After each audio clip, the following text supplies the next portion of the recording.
إن الحمد لله نحمده ونستعينه ونستغفره ونعوذ بالله من شرور أنفسنا ومن سيئات أعمالنا من يهده الله فلا مضل له ومن يضلل فلا هادي له أشهد أن لا إله إلا الله وحده لا شريك له وأشهد أن محمدا عبده ورسوله اللهم صل وسلم وبارك على نبينا محمد وعلى آله وصحبه أجمعين ومن تبعهم بإحسان إلى يوم الدين أما بعد.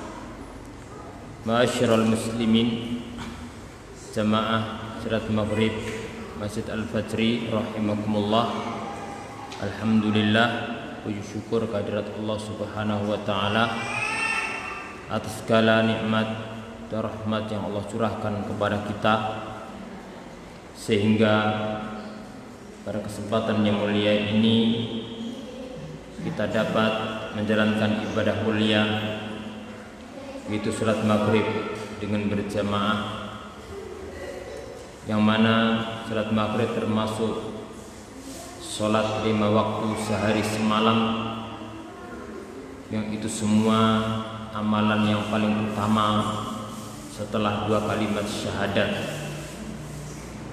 Kemudian kita lanjutkan dengan berzikir, kita lanjutkan dengan salat sunnah, kita lanjutkan dengan belajar agama Allah sambil menanti datangnya sholat isya, yang mana baginda Nabi Sallallahu Alaihi Wasallam menyebutkan di antara pahala yang agung, bahkan seperti menjaga di perbatasan musuh ketika terjadi jihad fisabilillah, yaitu intidharus sholati ba'da shalah, menunggu sholat sampai datangnya sholat berikutnya. Maka itu semua rentetan ibadah yang kita berharap semoga Allah menerima amal ibadah kita semua, dan semoga Allah melipat gandakan pahala kita semua. Allahumma amin. Kedua kalinya salawat dan salam semoga tercurah kepada Nabi kita yang mulia Muhammad bin Abdullah sallallahu alaihi wasallam, kepada keluarganya, kepada semua para sahabatnya tanpa terkecuali, dan kepada umatnya yang mengikuti jejak beliau sampai hari kiamat. Insyaallah kita akan melanjutkan kajian kita, kajian ilmu, yang mana kita telah memahami ilmu adalah fondasi segala kebaikan. Apabila ilmu ada pada suatu negeri, maka negeri itu akan baik. Dan apabila ilmu Islam itu tidak ada dalam suatu daerah, tidak ada dalam suatu negeri, maka otomatis akan rusak. Kita sampai pada surat yang terakhir dari juz Ammah, atau dari surat-surat pendek yang ada dalam juz Ammah, yaitu Suratul An-Nas. Suratul An-Nas. Sebelum kita mengkaji tafsir daripada surat ini, sedikit perlu kita memahami perkara yang berkaitan dengan surat An-Nas ini. Yang pertama, berkaitan dengan penamaan surat An-Nas. Kenapa dinamakan dengan surat An-Nas? Jawabannya adalah Allah Subhanahu wa taala mengawali, karena Allah mengawali surat ini dengan qul a'udzu birabbin nas. Berarti diambil dari ayat yang pertama. Tidak cukup itu. Lafaz atau kata An-Nas diulang-ulang sebanyak 5 kali dalam surat An-Nas. Ayat yang pertama disebutkan An-Nas, ayat kedua disebutkan An-Nas, ayat ketiga disebutkan An-Nas, ayat kelima disebutkan An-Nas, ayat keenam juga disebutkan An-Nas. Makanya dinamakan dengan suratul An-Nas, yang artinya adalah manusia.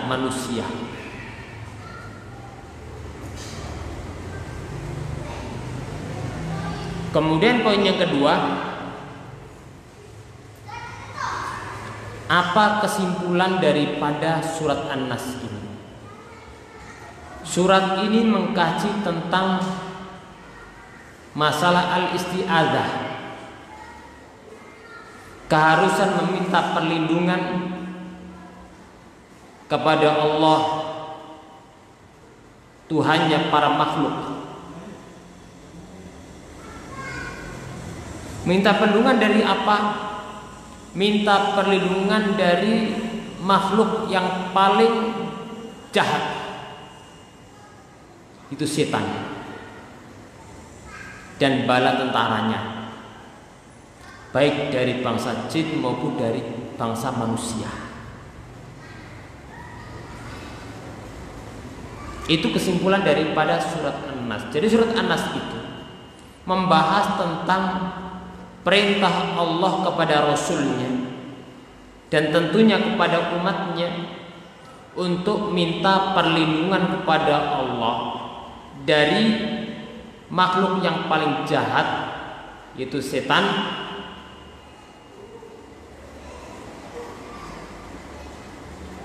begitu pula minta perlindungan dari para pembantu setan, bala tentaranya, baik dari bangsa jin maupun dari bangsa manusia. Karena sebagaimana setan dari bangsa jin itu juga membisiki manusia untuk menyemplungkan, menjeburkan, menjatuhkan dalam suatu keburukan dan menjauhkan manusia dari kebaikan, begitu pula di antara manusia juga ada yang membisiki dalam jiwa-jiwa manusia untuk menjauh dari kebaikan dan jatuh dalam keburukan. Maka disebutkan minal jinnati wan nas. Hanya saja bisikannya setan itu sir, yaitu waswasatun khafiyah, samar. Tapi kalau bisikannya manusia itu zahir. Makanya kalau setan itu dari bahasa jin itu namanya waswasah, dari bangsa manusia namanya waswasah pakai shin, mirip. Tapi kemudian yang ketiga, dalam surat An-Nas ini ada munasabah dengan surat yang pertama dalam Al-Quran. Kalau surat Al-Fatihah kan pertama kali, sedangkan surat An-Nas adalah yang terakhir kali susunan dalam Al-Quran. Maka Al-Quranul Karim berarti dimulai dengan Al-Fatihah dan diakhiri dengan Al-Mu'awwadzatain, yaitu surat Al-Falaq dan An-Nas, yang isinya meminta perlindungan kepada Allah dari segala keburukan. Ini ada keindahan, supaya ini adalah puncak dalam kebaikan. Diawali dengan kebaikan, diakhiri dengan memohon perlindungan. Karena seorang muslim itu diharapkan dari awal sampai akhir itu senantiasa dalam kebaikan dan senantiasa mohon pertolongan dan mohon perlindungan kepada Allah dari segala keburukan. Dan Al-Quran ada susunannya, itu bukan sekedar urutan tampaman, tapi ada munasabat. Ada munasabat antara surat dengan surat, ada munasabat antara ayat dengan ayat, ada munasabat antara awal surah dengan akhir surat, munasabat antara surat dengan surat, itu ada kaitannya. Bahkan para ulama ketika menyusun kitab-kitab hadis pun demikian. Seperti contohnya dalam kitab Sahih Bukhari, pertama kali dia awali dengan kitab Bad'il Wahyi, yaitu pembahasan tentang turunnya wahyu. Kemudian diakhiri dengan pembahasan yaitu kitab Tauhid, tentang pembahasan tauhid. Diambil istinbat oleh seorang ulama bernama Syekh Abu Ishaq Al-Huwaini dari Mesir. Beliau mengatakan, menyimpulkan dari susunan ini, beliau mengambil istinbat hikmah daripada kenapa diawali dengan pembahasan wahyu, kenapa diakhiri dengan pembahasan kitab Tauhid. Kata beliau, siapa yang ingin menutup hidupnya dengan tauhid, maka hendaknya dia berpegang dan berjalan dengan wahyu Allah Subhanahu wa ta'ala. Maka siapa yang berpegang dengan wahyu Allah, Al-Quran dan sunnah nabinya, maka ketika dia berpegang dengan wahyu Allah dari segi pemahamannya, dari segi keyakinannya, dari segi pengamalannya, maka insya Allah dia akan bisa mewujudkan dengan menutup hidupnya dengan tauhid. Dan Nabi Shallallahu Alaihi Wasallam bersabda, "Man kana akhiru kalamihi la ilaha illa dakhala jannah." Siapa yang akhir hidupnya mengucapkan kalimat la ilaha illallah, maka dia akan masuk surga. Semoga Allah Subhanahu wa taala menghidupkan kita di atas Islam dan sunnah, dan matikan kita di atas Islam dan sunnah, menghidupkan kita di atas tauhid dan matikan kita di atas tauhid pula. Allahumma amin. Sekarang kita masuk pada surat An-Nas. A'udzu billahi minasy syaithanir rajim. Bismillahirrahmanirrahim. Qul a'udzu birabbin nas. Qul, katakanlah Muhammad. Maka di sini Allah memerintahkan kepada Rasulnya untuk mengatakan, untuk minta perlindungan kepada Allah Subhanahu wa ta'ala. Maka ini adalah amrun li rasulihi asolatan wali ummatihi taba'an. Maka ini adalah perintah kepada Rasulnya secara asal, kulkatan Muhammad.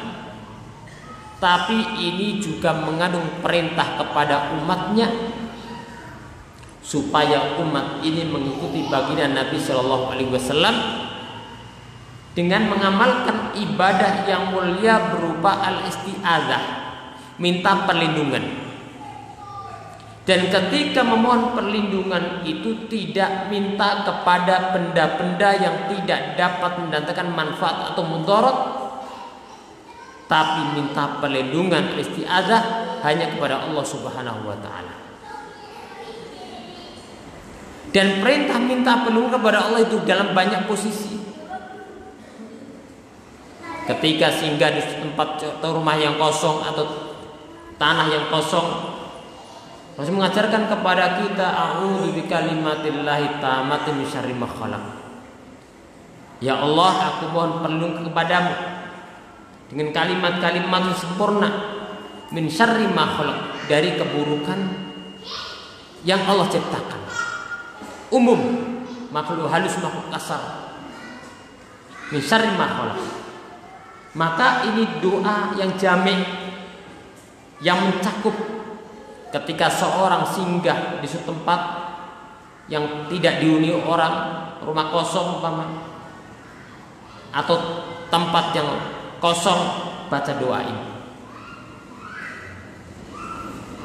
Begitu pula ketika seorang masuk WC, diperintahkan doa, Allahumma inni a'udzubika minal khubuthi wal khaba'ith, minta perlindungan dari setan. Dan masih banyak lagi doa yang diajarkan baginda Nabi Shallallahu Alaihi Wasallam. Qul a'udzu birabbin nas.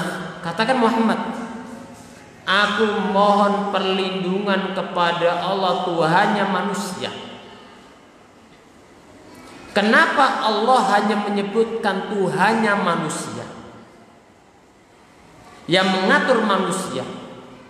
Padahal Allah itu Tuhannya manusia dan Tuhannya seluruh makhluk.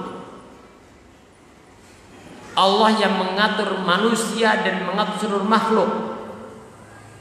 Allah yang merajai manusia dan merajai seluruh makhluk. Tapi disebutkan Rabbin Nas. Ini salah satu keistimewaan manusia. Allah muliakan manusia. Walaqad karramna bani Adam. Suku kami muliakan anak Adam, manusia.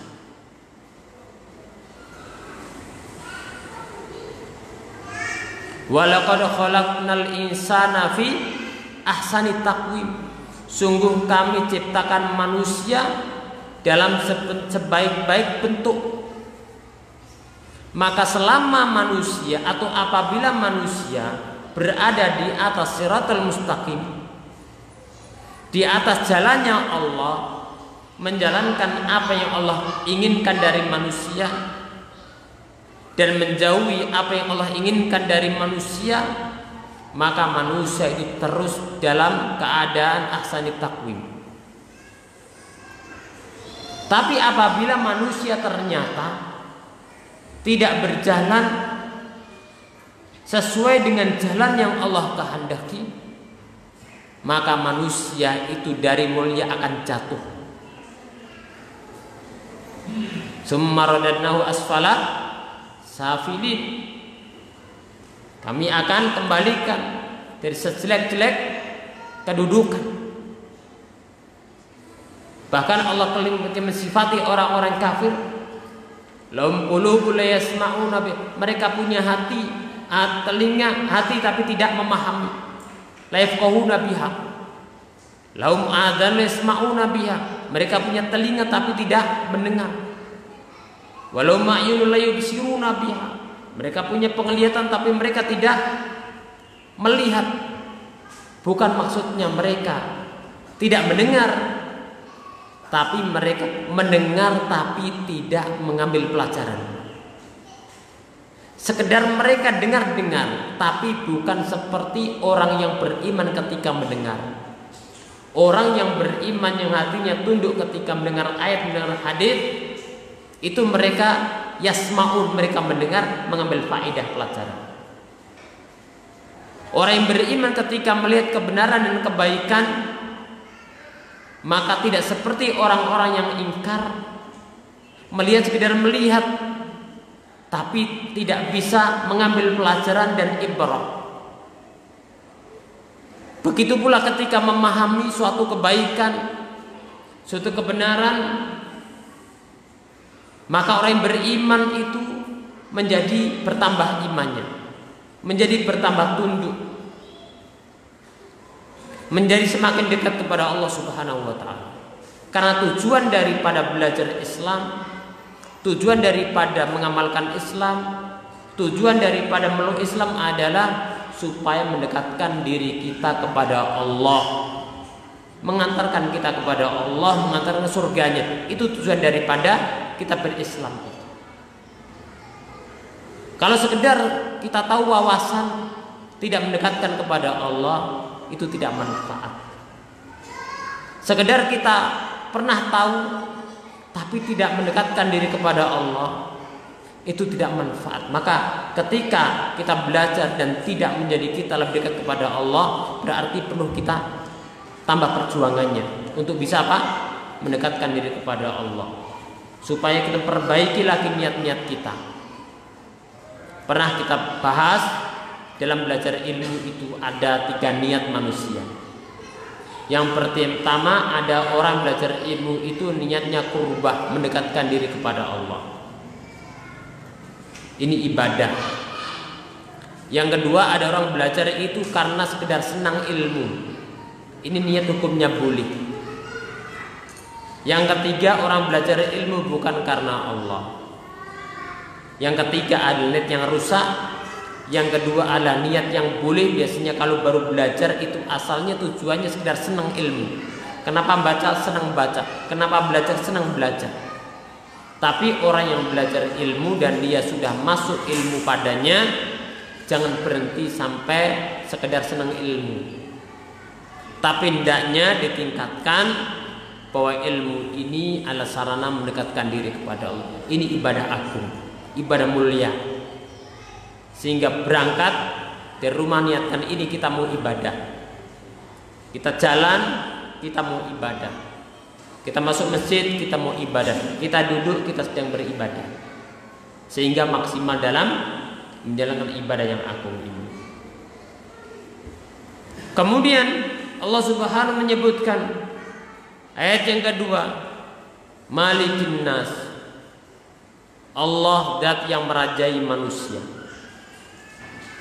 Ilahin Nas, Ilahin Nas artinya ma'budin nas bihaq. Allah adalah sesembahan manusia yang hak. Karena sembahan di dunia itu banyak, tapi ada sembahan yang benar, ada sembahan yang batil. Yang diakui oleh Allah dalam Islam dan harus menjadi akidah seorang muslim adalah ilahin nas, la ilaha illallah, artinya la ma'budu bihaqqin illallah. Tidak ada yang berhak diibadahi dengan benar kecuali Allah.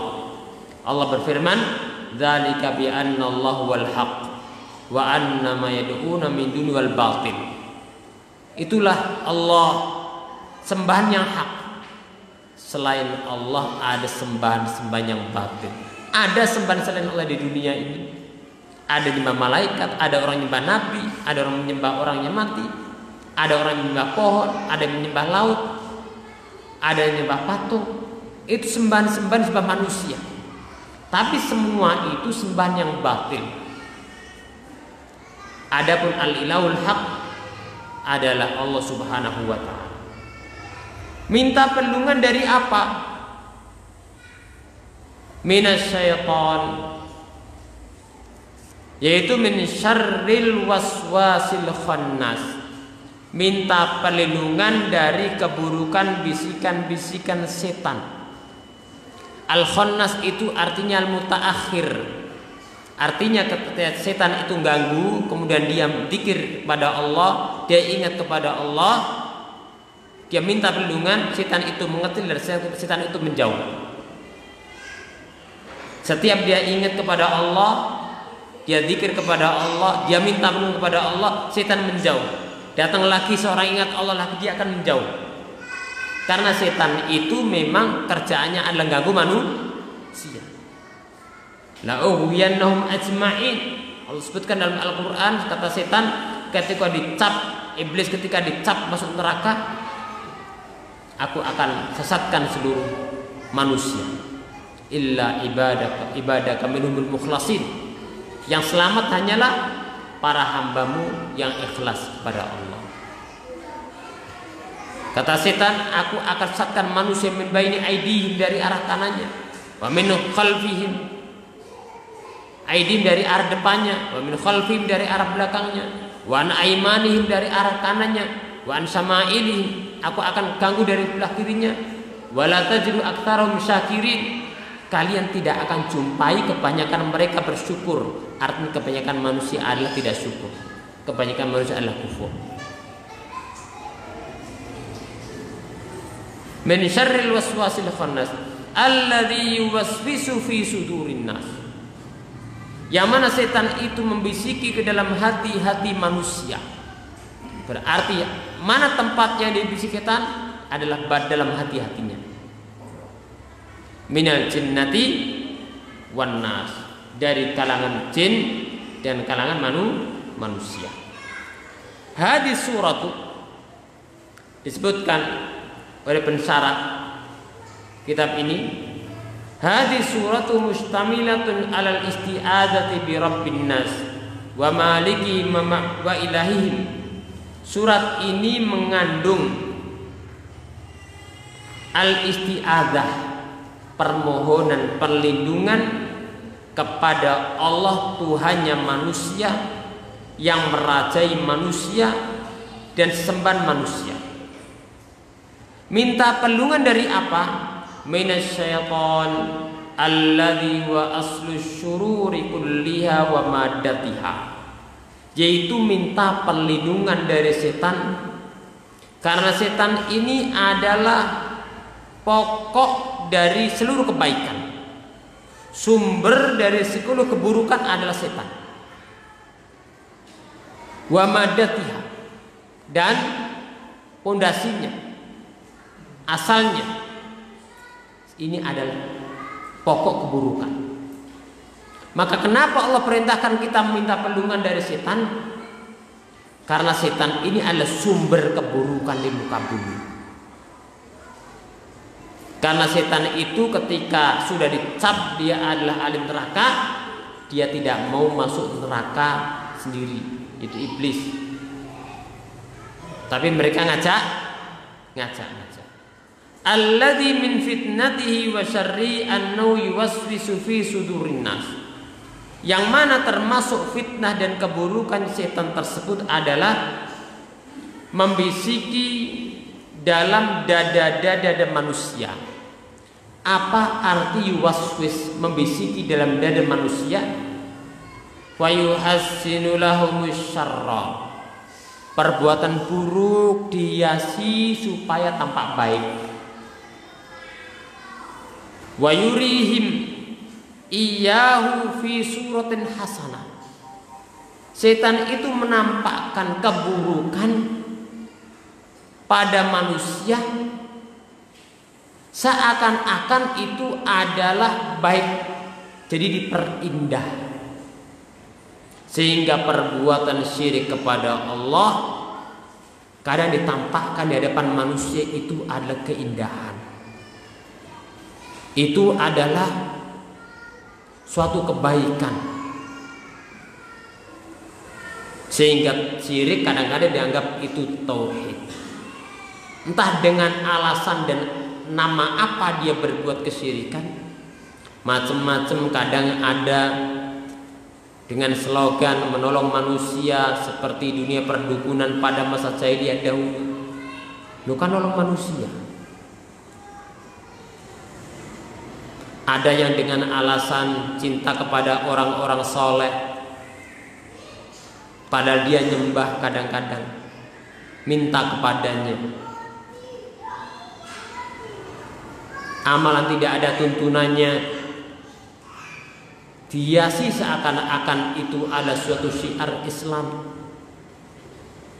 Makanya Allah ingatkan kita, qul hal unabbiukum bil akhsarina a'mala alladzina dhalla sa'yuhum bil hayatid dunya wa hum yahsabuna annahum yuhsinuna sun'a. Dalam surat Al-Kahfi Allah berfirman, maukah kalian aku tunjukkan orang-orang paling merugi? Siapa orang-orang paling merugi? Mereka adalah orang-orang yang alladzina dhalla sa'yuhum bil hayatid dunya, orang-orang yang usahanya di dunia itu tersesat. Tapi apa? Wa yahsabuna annahum yuhsinuna sun'a. Tapi mereka mengira bahwa mereka telah berbuat sebaik-baiknya. Nah, kalau seorang berbuat keburukan, dia yakini itu kebaikan, sulit tobat. Berbuat maksiat diyakini itu kebaikan, sulit tobat.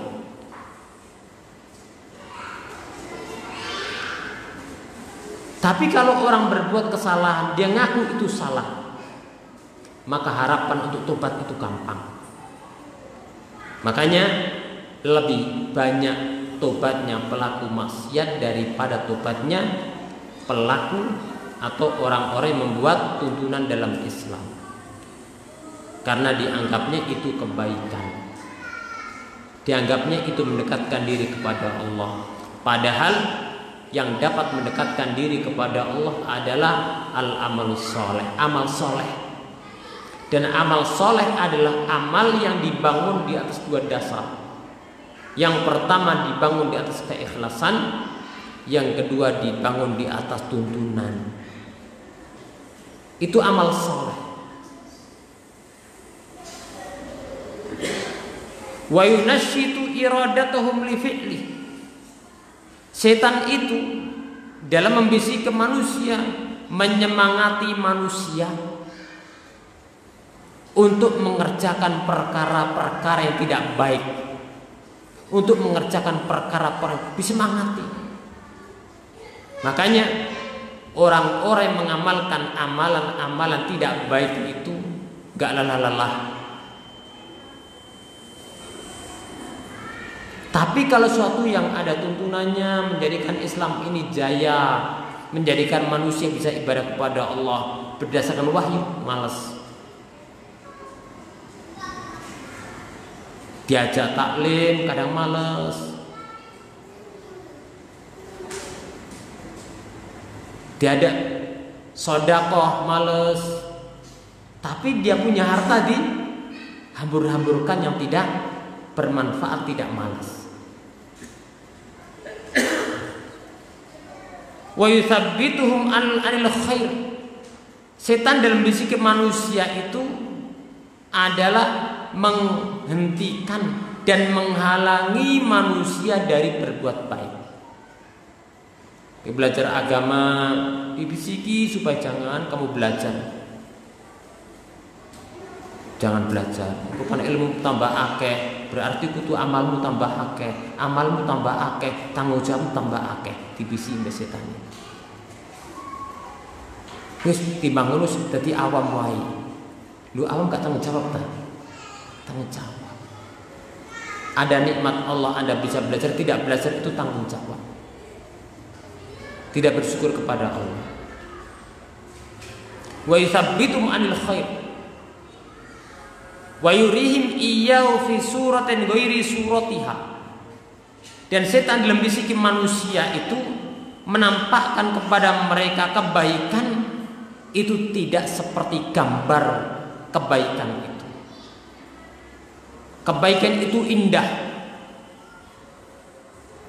Tauhid itu indah. Tapi dibisikkan dalam hati jiwa manusia supaya dianggapnya tauhid itu suatu yang serem. Tuntunan itu indah, tapi dibisikkan dalam jiwa manusia supaya dia tidak cinta dengan tuntunan. Sunnah Rasul itu indah, tapi dibisikkan supaya dia tidak suka dengan sunnah Rasul. Dibolak-balik sama sekali. Itu bagian daripada yuwaswis fi sudurin nas. Wa yurihim iyyahu fi suratin ghairi suratihi. Wa huwa daiman bihadil hal. Terus setan demikian. Maka di antara mana yuwaswis tadi yang pertama memperindah suatu keburukan di mata manusia. Kemudian menyemangati manusia untuk berbuat keburukan. Yang ketiga yaitu menghalangi manusia dari berbuat baik. Yang keempat menampakkan kebaikan itu dengan gambar yang tidak seperti hakikatnya, sehingga dibenci oleh manusia kebaikan tadi. Oleh karena itu ketika kita melihat suatu ketaatan, amal soleh dan memang itu tuntunan, kemudian kita cinta, maka itu tanda kebaikan. Setan tidak berhasil untuk yuwaswis fi sudurinas. Tapi ketika ada tuntunan, kita nggak bisa melakukan contohnya, tapi kita jadi benci kepada tuntunan tadi atau benci kepada pelakunya, berarti kita kena jeratan setan tadi. Makanya ketika kita belum mampu, kita berdoa. Jangan sampai kita benci kepada ayat Allah maupun sunnah Nabi Shallallahu Alaihi Wasallam. Kalau kita cinta saja, itu mulai pintu hidayah akan masuk. Tapi kalau dari awal kita menghindar, kita benci kepada kebaikan, maka sulit untuk masuk kebaikan tadi. Yuwaswisu summa yukhannisu ayata akhar anil wasfasati idza dzakara al-abdu rabbahu wasta'ana bi ala daf'i. Kata beliau, setan itu membisiki manusia Tapi ketika manusia itu ingat Allah dan dia minta pertolongan kepada Allah untuk menolak bisikan setan, maka setan itu akan mundur, setan itu akan menjauh. Setan akan menjauh. Fayambaghi lahu ayasta'ina wasta'idha wa ya'tasima bi rububiyyatillah linnasi kullihim. Maka patut bagi manusia, bagi seorang hamba Allah, untuk senantiasa memohon pertolongan, senantiasa meminta perlindungan, dan senantiasa berpegang dengan rububiyah Allah, yaitu minta perlindungan kepada Allah dengan rububiyah Allah, karena Allah yang mengatur urusan manusia. Maka minta perlindungan kepada Allah, Rabbin Nas, yang mengatur manusia. Kebaikan dari Allah kita minta kepada Allah. Keburukan kita juga minta perlindungan kepada Allah Subhanahu wa taala. Wa annal khalqa kullahum dakhiluna tahta ar-rububiyyati wal mulk. Bahwasanya semua makhluk, baik makhluk langit maupun makhluk bumi, semua adalah berada di bawah kekuasaan dan pengaturan Allah Subhanahu wa taala. Fa kullu dabbatin wa akhidhu bi nasiyatiha. Setiap makhluk maka dia berada dalam genggaman Allah Subhanahu wa taala. Wa bi uluhiyatihi alladzi khalaqahum li ajliha. Dan seorang muslim hendaknya berpegang teguh dengan uluhiyah Allah, yaitu menyembah hanya kepada Allah Subhanahu wa taala, karena Allah menciptakan manusia adalah untuk menyembah Allah Subhanahu wa taala. Ma'asyiral muslimin rahimakumullah, kata beliau, fala tatimmu lahum illa bidaf'i syarri aduwwihim alladzi yuridu ay yaqtati'ahum anha wa yaqulu bainahum wa bainaha wa yuridu ay yaj'alahum min hizbihi liyakunu min ashabis sa'ir. Kata beliau, tidak akan sempurna bagi manusia untuk bisa benar-benar menjadi hamba Allah, dan tidak akan sempurna bisa ibadah kepada Allah dengan semestinya, dengan sebenarnya, kecuali dengan menolak keburukan musuh manusia yang ingin merampas manusia sehingga terhindar dari penyembahan kepada Allah Subhanahu wa taala. Ada jarak akhirnya antara dia dengan penyembahan kepada Allah Subhanahu wa taala. Karena setan itu berharap agar manusia berada dalam golongannya. Kan ada golongan Hizbullah, ada Hizbus Syaitan. Ala inna hizballahumul muflihun. Golongan Allah adalah orang-orang yang beruntung. Hizbullah adalah orang yang beriman, yang mencintai Allah, mencintai Rasulnya, mencintai para sahabat Nabi, mencintai orang yang beriman, mencintai kebaikan. Bukan Hizbullah itu yang mencela para sahabat, bukan. Itu golongan yang kedua, Hizbus Syaitan. Tapi hanya saja namanya dirubah oleh mereka yang punya kelompok namanya tersebut. Setan menghendaki liyakun min ashabis sa'ir.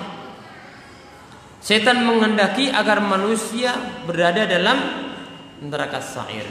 Wal waswasu kama yakunu minal jinni yakunu minal insi. Kata beliau, waswas, bisikan itu sebagaimana datang dari bangsa jin juga bisa datang dari bangsa manusia. Karena jin itu adalah makhluk yang Allah ciptakan untuk ibadah, tapi ada yang taat kepada Allah dan Rasul, tapi ada yang taat kepada setan. Begitu bala manusia, Allah ciptakan untuk ibadah taat kepada Rasul, tapi juga ada yang taat kepada setan. Minal jinnati wan nas. Makanya Allah tutup dengan minal jinnati wan nas. Dan Allah juga berfirman, wa kadzalika ja'alna likulli nabiyyin aduwan syayatinal insi wal jin yuhi ba'duhum ila ba'din zukhrufal qawli ghurura. Demikianlah kami jadikan pada tiap nabi itu musuh, kata Allah. Itu sunnatullah, supaya ngangkat derajatnya para nabi. Siapa musuh para nabi itu? Sayatinal insi wal jin, yaitu setan-setan dari bangsa manusia dan dari bangsa jin. Apa kerjaannya mereka? Yuhi ba'dum ila ba'din, saling membisiki. Saling membisiki. Zukhrufal qawli, dengan ucapan-ucapan yang indah sehingga menjadikan manusia tertipu. Yuhi ba'dum ila ba'din zukhrufal qawli hurur, yang menjadikan manusia tertipu. Kemudian kata beliau dalam menutup ini, walhamdulillahirabbil alamin awwalan wa akhiran wa zahiran batinan. Segala puji bagi Allah semesta alam, awal dan akhir, lahir dan batin. Wa nas'alullah an yutimma nikmatahu, dan kita mohon kepada Allah semoga Allah menyempurnakan nikmatnya. Amin. Wa an ya'fuwa anna dzunubana allati halat bainana wa baina katsir min barakatihi, dan semoga Allah mengampuni dosa-dosa kita yang menghalangi kita dari barokah-barokah Allah. Wa khotoya wa syahawatin dhahabat bi qulubina an tadabburi ayati, dan semoga Allah mengampuni kesalahan-kesalahan kita dan syahwat-syahwat, artinya dosa-dosa maksiat, dhahabat bi qulubina an tadabburi ayatihi, yang menghilangkan atau memalingkan hati-hati kita dari mentadabburi ayat-ayatnya. Wa narju, dan kita berharap kepada Allah. Wa na'malu minhu, dan kita juga mengharap kepada Allah. Allah yuharrimna khaira ma indahu bi syarri ma indana. Semoga Allah tidak mengharamkan kebaikan yang ada di sisinya dengan sebab keburukan yang ada pada kita. Kita punya keburukan, tapi kita berharap supaya Allah tidak mengharamkan kebaikannya sebab keburukan kita, tapi Allah berikan dengan rahmatnya yang luas.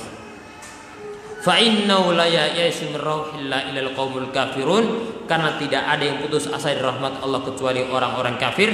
Wala yaqnatu min rahmati illad dhalun, dan tidak ada yang putus asa dari rahmat Allah kecuali orang-orang tersesat. Wa sallallahu wasallam ala rasuli Muhammadin wa ala alihi wa sahbihi ajma'in, salatan wa salaman daimaini mutawasilaini abadal awqat, walhamdulillahilladzi bi ni'matihi tatimmus shalihat. Semoga salawat dan salam senantiasa tercurah kepada Nabi Muhammad SAW, dan segala puji bagi Allah yang dengan nikmatnya kebaikan dan amal soleh itu bisa sempurna. Ini pembahasan akhir daripada surat-surat pendek juz amma. Sekali lagi jangan lupa dibaca-baca, ya, lagi dibaca artinya, diamalkan. Karena kenapa surat-surat pendek dari juz amma dimasukkan dalam pelajaran pertama? Alasan yang pertama apa? Karena surat-surat pendek banyak membahas tentang apa? Akidah dan tauhid. Yang kedua, surat-surat pendek banyak keutamaan disebutkan Nabi Shallallahu Alaihi Wasallam. Yang ketiga, surat-surat pendek dari juz amma ini yang paling banyak kita hafal, yang paling banyak kita gunakan dalam sholat sehari-hari. Sehingga kalau tahu artinya, tahu tafsirnya, kita gunakan sholat, kita dengarkan imam baca, kita paham, kita gunakan sholat wajib, sholat sunnah, sholat malam, insya Allah itu berdampak dalam keimanan dan membantu kekhusyukan sholat-sholat kita semua. Semoga Allah memberikan taufik kepada kita semua. Allahumma amin. Insya Allah pertemuan berikutnya kita akan bahas tentang yaitu rukun Islam. Tentang rukun Islam. Jadi pelajaran kedua tentang rukun Islam. Pelajaran pertama kan surat Al-Fatihah dan surat-surat pendek. Pelajaran kedua yaitu tentang arkanul Islam. Demikian, mudah-mudahan bermanfaat. Aku qouli hadza wa astaghfirullahi wa lakum. Barangkali ada pertanyaan.